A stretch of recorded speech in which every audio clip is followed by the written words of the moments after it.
Minneapolis violence surges as police officers leave the department in droves. Insert shocked Pikachu face here. Who could have predicted this? Who could have seen this coming?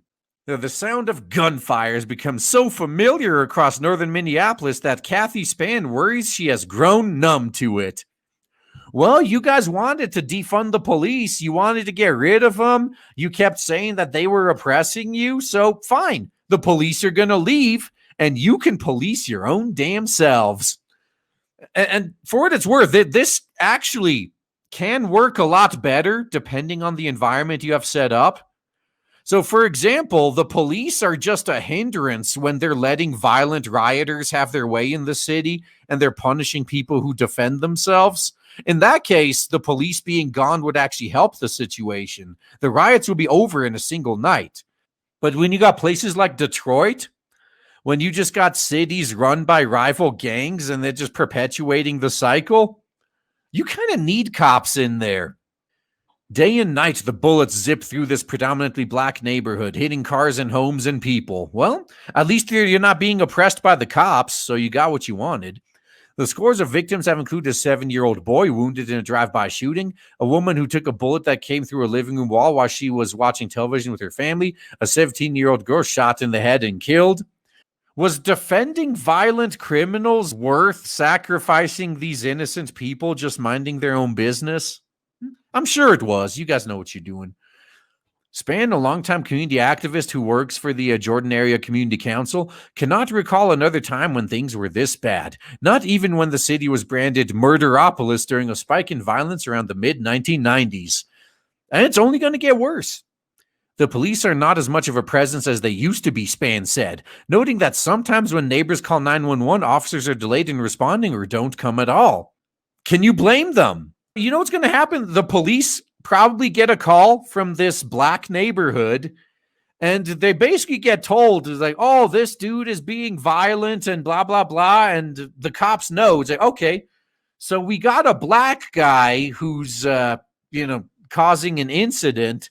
If we show up and end up having to shoot him or injure him in any way, the entire city is going to burn in another 3 months of riots. So maybe it's for the best if we just don't do anything and let it play out. If we do anything against this guy, not only are we going to suffer for it, but the whole city is. So, you know what? Needs of the many outweigh the needs of the few. Let's just let this play out and not get involved. And don't get mad at me. Don't shoot the messenger if you don't like what I just said.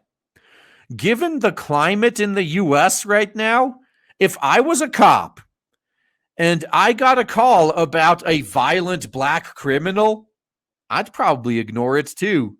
Like, nope. If I engage with him and I end up having to shoot him or injure him, now I'm going to be sacrificed and the book's going to be thrown at me to appease the mob.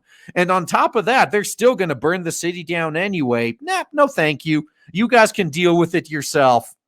You guys hate me there anyway. Police your own community. I don't care what you do. If you want to talk about pandemics, we're dealing with a pandemic of violence, Spann said on a recent afternoon, just as word came of 2 more nearby shootings. We're under siege. You wake up and go to bed in fear because you don't know what's going to happen next, and our city has failed to protect us. The same city that you just burned down? If the city protects you, you then burn the city down for protecting you. Do you really think they're going to do that? Nearly 6 months after George Floyd's police killing sparked massive riots and left the wide swath of the city burned and destroyed, Minneapolis is grappling with dueling crises, an unprecedented wave of violence and droves of officer departures that the Minneapolis Police Department warns could soon leave the force unable to respond to emergencies. Again, I completely sympathize with them. If I was a cop and I was in a place like this, I'd fucking quit too. What's the point in even being a cop? Like, you're not even allowed to do your job. If you do your job, you get punished for it. And then when you do your job, people are, they still hate you for it. It's like, it's not worth it. You got to put yourself in the position of these cops, like just the good ones. I mean, bad cops exist, sure, but put yourself in the mind of a good cop who actually really does just want to protect the peace in his community. After a few months of this shit, all these cops are probably just, they're like, you know what? These people aren't worth me risking my life for. If they treat me like this every time I just do my job for their sake, it's not worth it. Homicides in Minneapolis are up 50%, with nearly 75 people killed across the city so far this year. Oh, they're going to try to beat Chicago, I bet. More than 500 people have been shot, the highest number in more than a decade, and twice as many as in current year -1. And there have been more than 4,600 violent crimes that you know of, including hundreds of carjackings and robberies, a 5-year high. Most of the violence has happened since Floyd's killing on Memorial Day, and some experts attribute it in part to the lingering anger over the slaying and the effects of the government lockdowns, including job losses and the closure of community centers and other public spaces. And also the fact that the cops have had enough. Oh, shit. Don't even get me started on the hypocrisy. So many of these damn politicians, like they ban kind of like Governor Newsom or Emperor Newsom in California, banned gatherings of more than 10 people, and you can only have people from 3 households. And that motherfucker participated in a birthday party for a staffer that contained way more than 10 people and way more than 3 households, but he's above the law. So if I was a cop and I saw this fucking hypocrisy, like if I saw the shit like what the mayor of Chicago was doing, pretty much doing nothing but enabling the violent riots, except in her neighborhood. Yeah, no one's allowed to riot in her neighborhood, and she even had massive police protection there because she deserves peace in her own home. Fuck everyone else, though. If I was a fucking cop and one of these politicians expected me to give them a pass on that shit, that's another moment where if I didn't desperately need the money, I would quit on the spot. I'd just be like, wait. So you want me to protect your house and arrest people for trying to harm it, for even protesting in your area, while I'm also told to stand down while they're burning other people's homes? How about you go fuck yourself? I'd just walk. As soon as the rioters showed up, I would just say, have at it, and I would just throw my badge on the ground and walk away. Minneapolis police say they have struggled to respond. They have faced a surge of officer departures in the wake of Floyd's killing and the outcry against the police. Why are you surprised? Of course this was going to happen. In June, a city council majority promised to defund and dismantle the department and replace it with a new agency focused on a mix of public safety and violence prevention, a move that could go before voters in current year +1. So the cops that haven't quit yet, they know that their days are numbered. So this is one of those moments where, just like in one of my previous jobs, I knew that workplace was collapsing, so I started looking for another job early. So the remaining officers in Minneapolis who haven't quit yet, if you are one of them or you know one, tell them right now, start looking for another job. Either completely leave the police force and do something unrelated, or go join the department in some small town in the middle of bumfuck nowhere. This would be like being on the Titanic and seeing from 10 miles away that it's about to hit the iceberg. You have your chance to lower yourself in a lifeboat and save yourself the trouble. You know what's coming. Just leave. You could find a better city. You can find a place where they'll actually respect you. It's actually, it's pretty common for police to transfer to different cities, to different departments. You can probably do that. There's a lot of towns out there who are looking for good officers. If you're willing to move, which, I mean, if you live in Minneapolis, I don't see why you wouldn't be willing to move. Go ahead. Or go into private security. That's a good option as well. You could be making 3 times the money for the same work and no obligation to actually do anything if shit hits the fan, really. Police Chief Medaria Arredondo said over 100 officers have left the force. I'm surprised it's that low. More than double the number in a typical year, including retirements and officers who have filed disability claims, some citing symptoms of PTSD linked to the riots over Floyd's killing. In a recent meeting with the Minneapolis Charter Commission, which is studying police staffing as part of the city council's efforts to remake policing, Arredondo told members he had forced to deactivate several divisions inside the department and put those officers back on patrol because of staffing shortages. He told the commission the department has about 735 sworn officers, down from the city's budgeted 888 positions. If you lived in a place like this, what motivation would you have to become a cop? No, seriously, man. Of which about 500 were on patrol, he said. He warned that dropping below 500 on the streets would jeopardize the city's crime response, and that he and Mayor Jacob Frey had started to develop contingency plans that would include triaging calls for help, something he said he believes would erode public trust further. Yeah, you're absolutely right. It would. Now, this may sound sick, but there's one silver lining here. When the cops are so overloaded dealing with violent crime, they don't have the time to deal with petty shit like in Airstrip 1. Like, oh, this guy said mean things on the internet. It's like, fuck you, we're on a murder scene. Get over it. That is the one good thing about situations like this. It's creating a police department that I did not want to have, and that's one-dimensional, Arredondo said. Our core focus is on patrols and investigations, as it should be. Yeah, there is a downside to living in a society that's too peaceful, and Japan actually is one of those countries where their cops generally don't have much to do, so they will harass the fuck out of people and arrest them for not censoring cartoon porn enough and stupid shit like that, because they got nothing better to do. On Friday, the city council voted to allocate nearly $500,000 for the police departments to temporarily hire officers from neighboring law enforcement agencies to help patrol city streets from the 15th until the end of the year. Now, how funny would it be if the same shit happened here that happened in, was it Atlanta? Yeah, I think it was Atlanta, where some officer he killed a guy in a legitimate self-defense shooting, and the mayor and the media and the angry mobs called for blood, and they basically threw the book at this cop who had a quite rightful self-defense claim. And the other cops who saw that were like, oh, if this is how we're going to be treated for just doing our jobs, fuck it. Fuck it. I'm not going to do that shit. And they decided to, they called in sick that night.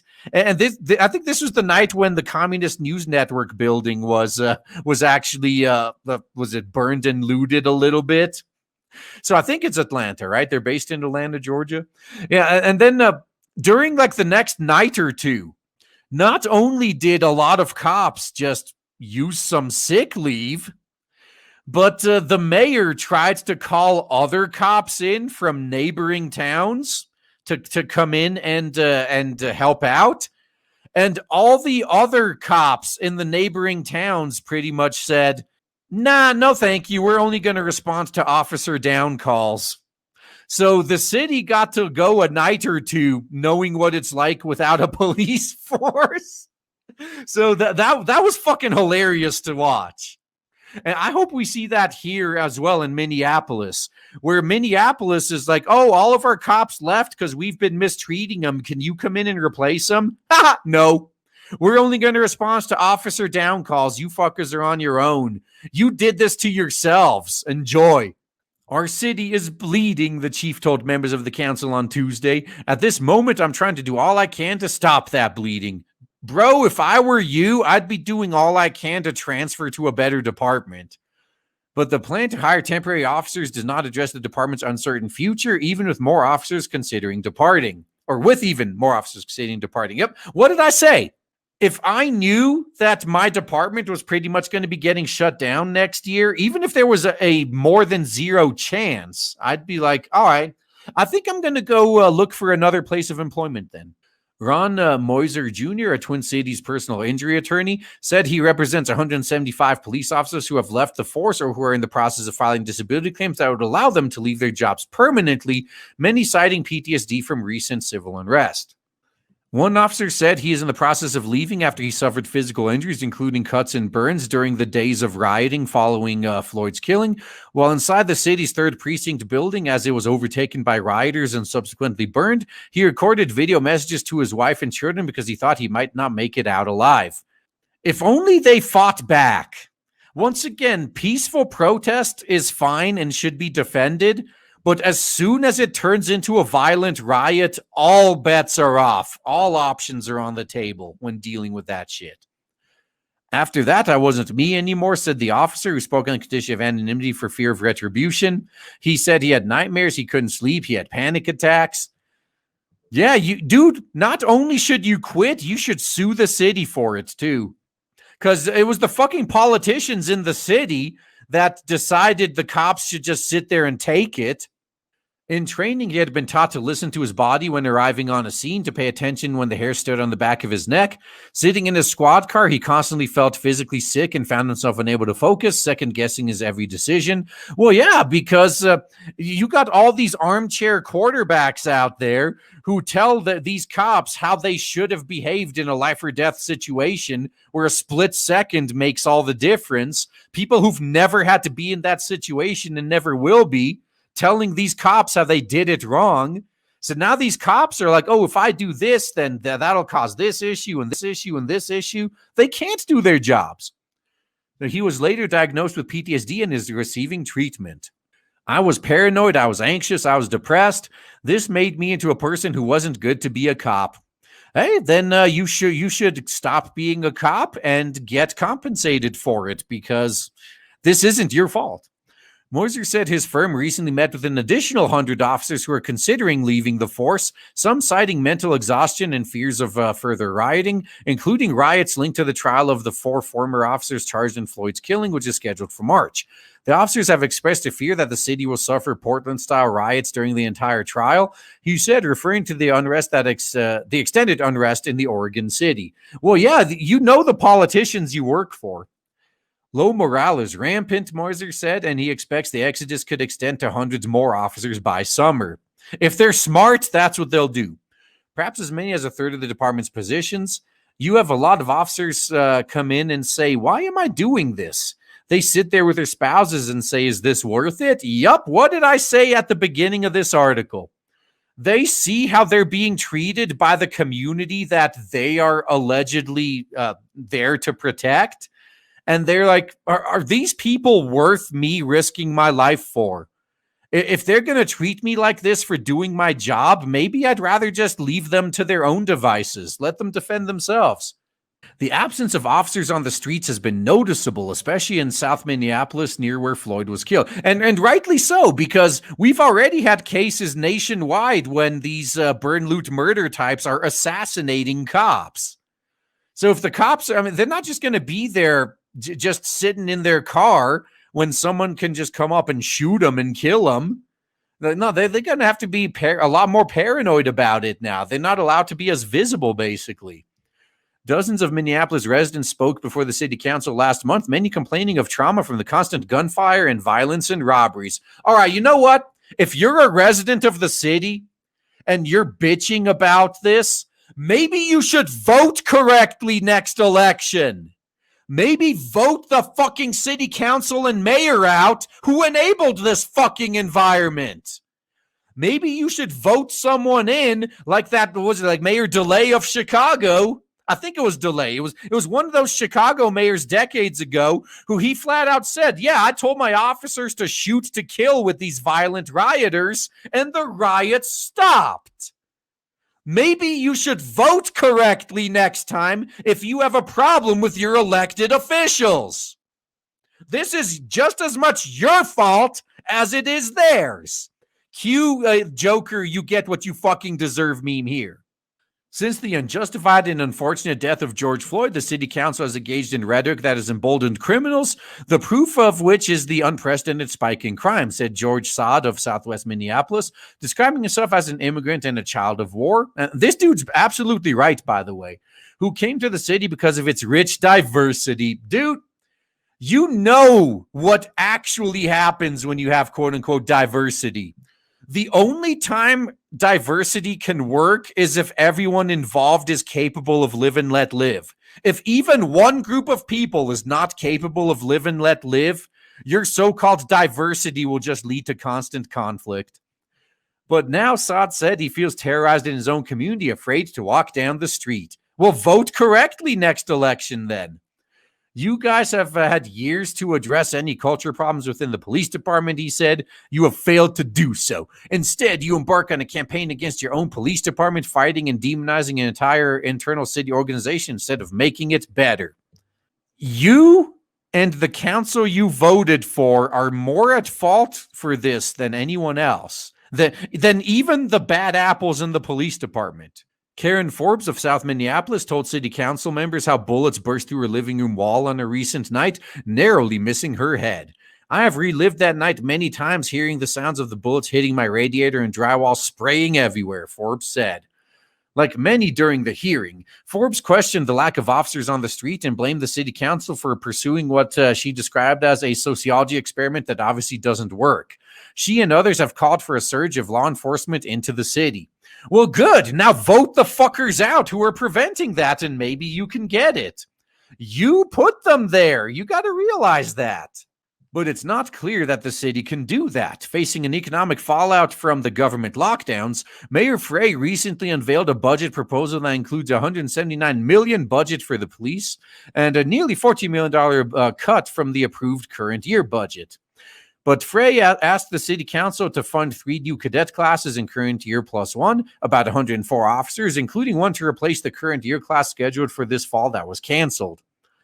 Who's going to enroll, though? Who wants to be a cop here? Frey said in a statement to the Washington Compost that he remains concerned about the capacity challenges facing the department, but he said a new class would allow the city to bring in new officers who ascribe to our vision for the department. So sociology majors. Yet, because of the city's training policies, members of those cadet classes, if approved by the city council, will not become full officers for more than a year. Lieutenant Bob Kroll, head of the city's police union, has said officers face a new level of danger and intense scrutiny since Floyd's killing, something that is driving potential recruits away from the profession. Yeah, how many of you guys want to be a cop after seeing all this? Would you want to be a cop in Minneapolis? Is anyone just rushing over to Minneapolis to join the police force after all that's been going down? So Kroll did not respond to requests from the Post for comment. He made his fucking point. Arredondo has taken to comparing what is happening now to the murderopolis years in the 90s as he agonizes over the city's homicide rate. We are at a critical junction right now, the chief recently told one neighborhood group. I will move heaven and earth to make sure all of our communities are safe, but I'm going to need the resources for that. And also, you're going to need to have a community that's not openly hostile to you. That would help as well. And if you can't get that, move to another community, I'd say. The mayor's proposed budget boosts funding for the Office of Violence Prevention, a city effort that puts groups of activists on the streets to de-escalate tensions between gang members and other groups that many blame for escalation in violence. But some residents question whether that's enough. In August, community activist Span and 7 other residents from North Minneapolis sued the city, arguing that the declining number of officers is in violation of the city charter, which requires a minimum number of officers based on the population. They estimate to be a sworn force of at least 743. The city says the case does not have merit because there are enough based on the city's last official census results, which were 10 years ago, when Minneapolis was substantially smaller. Do you guys think that this is going to be the case much longer, though? Because I think Minneapolis is shaping up to be a nice new Detroit where everyone's just going to be leaving. Everyone who can leave is gonna leave, like pretty much guaranteed. The city also downplayed police officer departures, presenting staffing numbers that include more than 90 officers who have been on long-term leave and remain on the payroll. Those officers, a recent court filing from the city pointed out, could still return to full-time status. How many do you guys think there are actually going to return, though? That's the question. Because I'll be willing to bet that not very many, if any, of those 90 are going to be coming back. This is just them trying to play semantics. Well, technically, we have 90 more officers since they haven't technically quit.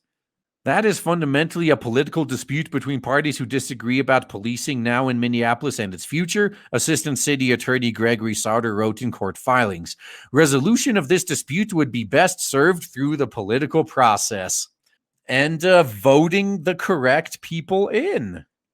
Arredondo has asked for about $500,000 to hire temporary officers for the rest of the year, and he said he will probably ask for similar funding for temporary officers next year, leading to an angry exchange with city council members questioning why the police department needs more funding while criticizing the department's overall strategy and dealing with the crime surge. All right, so even let's pretend that they have more money now than ever. You need to pay these officers more money now than ever to get them to put up with this shit. If I was a cop and I was making like $50,000 a year when things were good, now that this is the environment I have to be a cop in, I'd pretty much come to my boss like, hey, you either double my salary or I'm walking. You're not paying me enough to deal with this shit.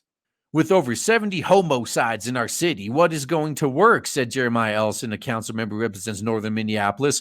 All I'm hearing is we don't need a strategy. We don't need a plan. Shut up and pay us. I'm sick of it. The strategy is to get rid of cucks like you on the city council that have created this environment in the first place. But you probably don't want to hear that either, do you?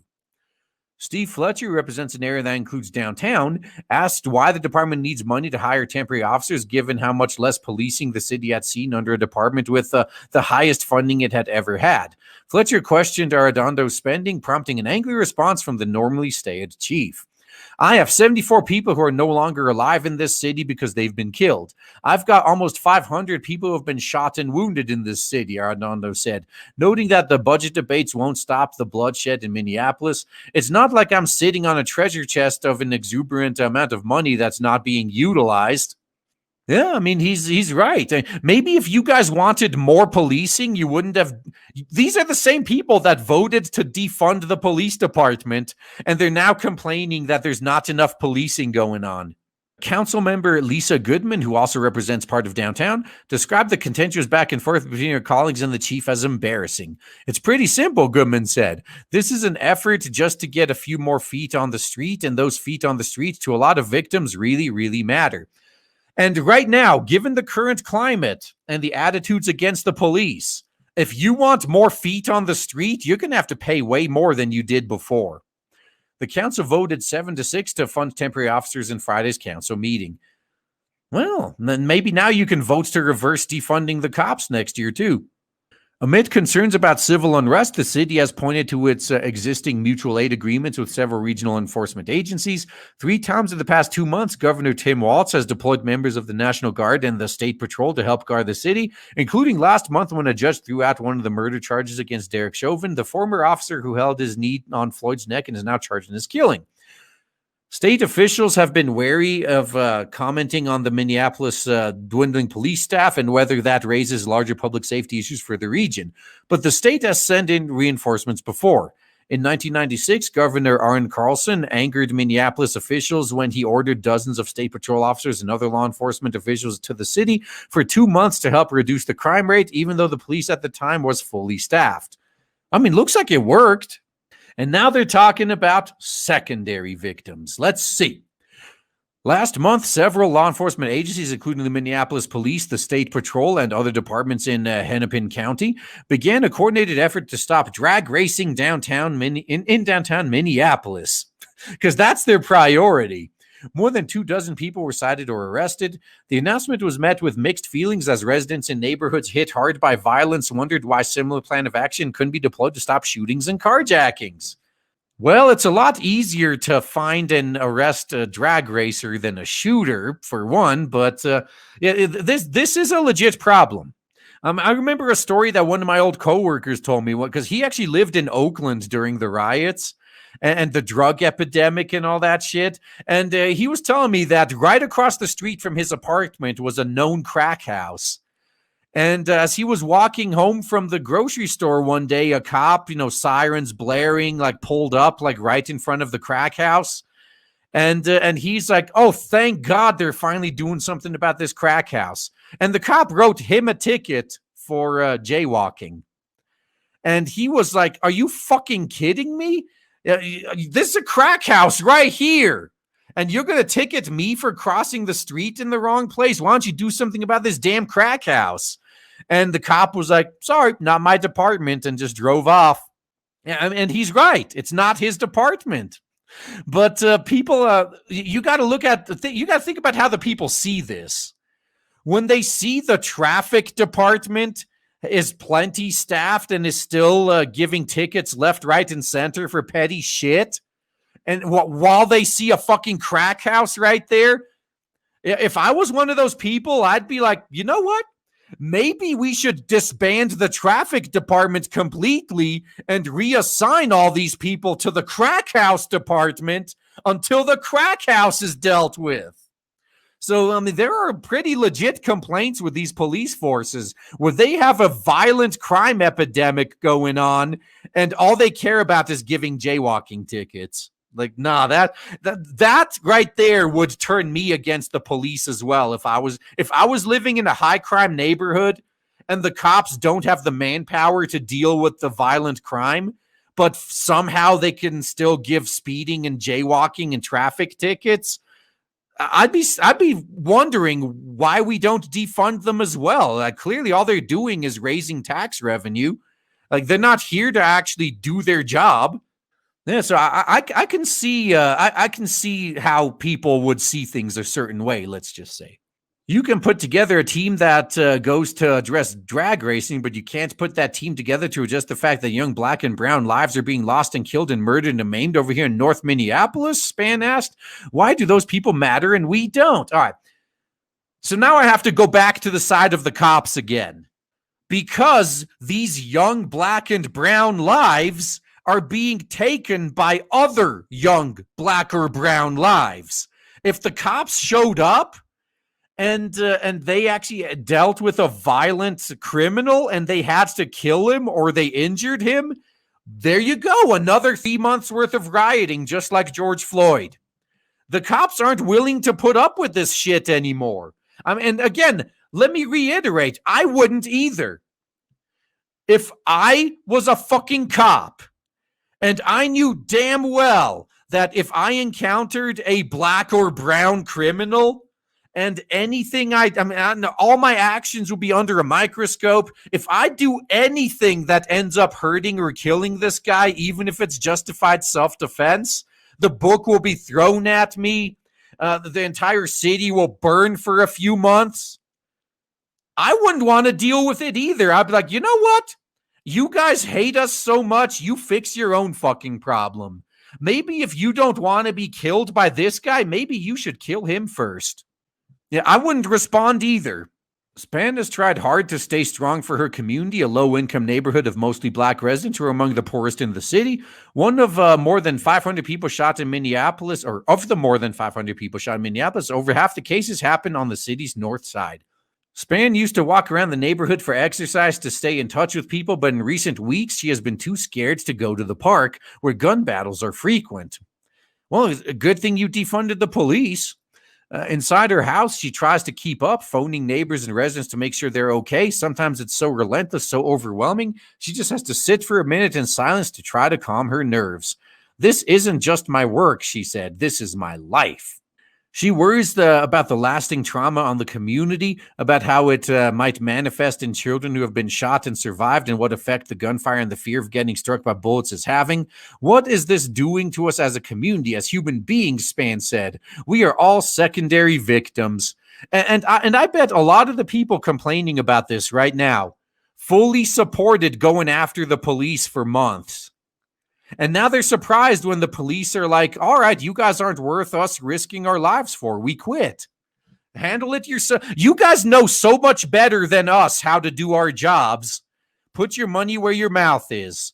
You think we're doing our jobs wrong? Fine. Show us how it's done. And all they can do is sit there and cry that they need the police now. Among some black residents, she said there have been conflicted feelings about the push to abolish the police. Many have been harassed by officers, but they also live in a neighborhood that on some nights feels like a war zone. Why can't I have police reform? Why can't I have law and order? Why do I have to pick and choose? I should be able to have both, Spann said. Well, the time for that is long past. If you guys had actually peacefully protested instead of violently rioted after George Floyd, you may have been able to push through some reforms and you would have had public support. Nobody likes crooked cops. Nobody likes it when a cop kills someone and it's not justified self-defense. You would have had the support of fucking everybody. But no, instead, you guys decided you're just going to burn the city down. So you turned public perception against you, and this is the result. In addition to the small boost in temporary outside officers, the city council members are considering a public safety pilot program that would partner police with community groups in an attempt to stop the violence on the city's north side. But Spann has lost confidence in city officials who she said haven't acted quickly enough to stop the shootings that have terrorized her community. This is a learning experience then. You are a professional activist, a community organizer, I believe. How about you use this lesson to get your community organized in voting out these worthless city officials? You have a chance to fix this. You can organize and vote out these clowns. Why don't you? Neighbors have started talking about patrolling the streets on their own. Thank you. There you go. This is how you solve problems. As they did in May when arsonists set fire to buildings in the area and police and firefighters never came. Spann has reached out to state officials and federal prosecutors to ask what law enforcement agencies can do for them because she doesn't believe the city will ask. The city has failed us, Spann said. Hey, I'm sure if you asked Trump, he'd be willing to talk. He'd be more than happy to send in some National Guard, I bet. Oh man, I am so excited to tell you guys right now that finally, after about a year of buildup and shilling, we have launched Blade Devil on Indiegogo, and so far it is doing so well thanks to awesome people like you. If you haven't backed it yet, then please check the links in the description and check out Blade Devil on Indiegogo. You will not be disappointed. Looking forward to seeing you there.